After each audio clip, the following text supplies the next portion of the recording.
would you look at that? We have two variants of the Namco neGcon, or neGcon, as some of us less informed Westerners might refer to them as.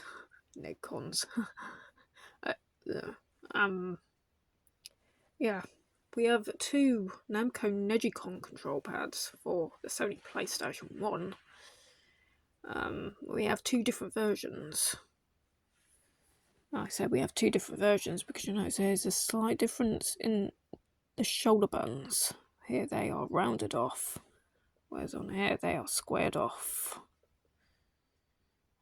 Okay.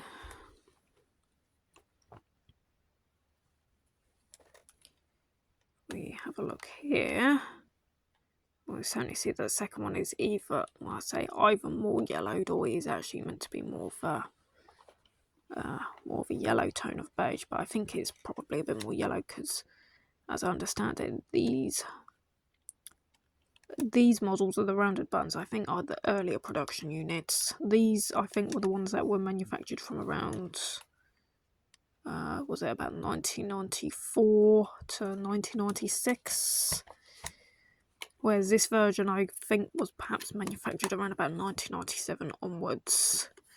I say that because it seems to be suggested, at least in the PAL manuals, for Ridge Racer Revolution and Rage Racer. Okay, here we have Rage Racer. No backing lane, I'm afraid. But what we do see is on the back of the manual, we have an advertisement for what appears to be this version of the controller, the squared off shoulder buttons, a more whiter tone of plastic.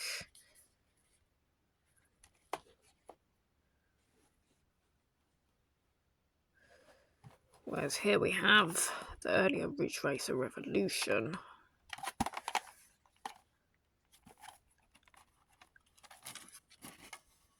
And it seems to be that the front inlay, rather than the manual, had an advertisement for what looks like the earlier version of the controller, with the rounded shoulder buttons. So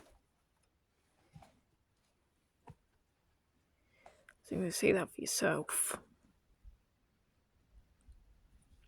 A few other minor differences between these two revisions is the feel of the plastic.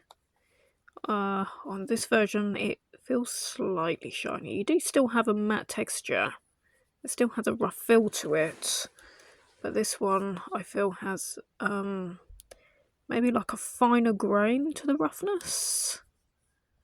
Yeah, I think it's like a finer grain, but the bumps is amplified. We've got a great amplitude to the bump.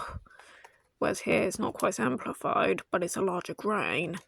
So the plastic generally has a somewhat, I say it's debatable. I reckon there's probably some individuals that wouldn't be able to feel the difference. Though I can feel there's a slight difference to the texture.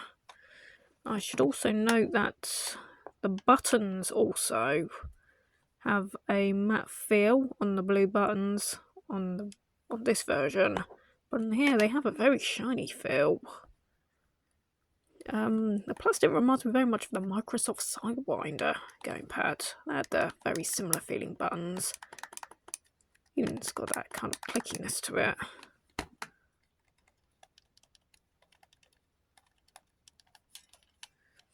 The pedal buttons I think are more or less the same. Although, again, they have a matte feel on here. Whereas on here they're shinier. I think you can even see it on the camera just how much shinier they are. Yeah, that's interesting. Yeah, I think it's getting a bit more yellowed with age. We see here that the front side is a bit more faded than the back side. But perhaps more interestingly of all, perhaps the biggest difference, is the fact that the rounded shoulder button variants are made in Korea, whilst the squarer shoulder button variant is made in China.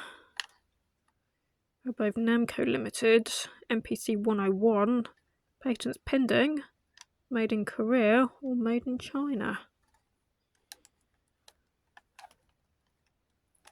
And there we have it. The major differences between the two beige versions of Namco's neGcon, but not the later smaller version which came in a black shell rather than a beige one. And that was exclusive to Japan, that release, so of course I don't personally own a black neGcon. I do feel that these two beige variants are quite interesting. That's just the fact that I just love these controllers in general. Very special controllers to me. Alright then. I'll see you next time, next game controller video I'll be doing. Take care.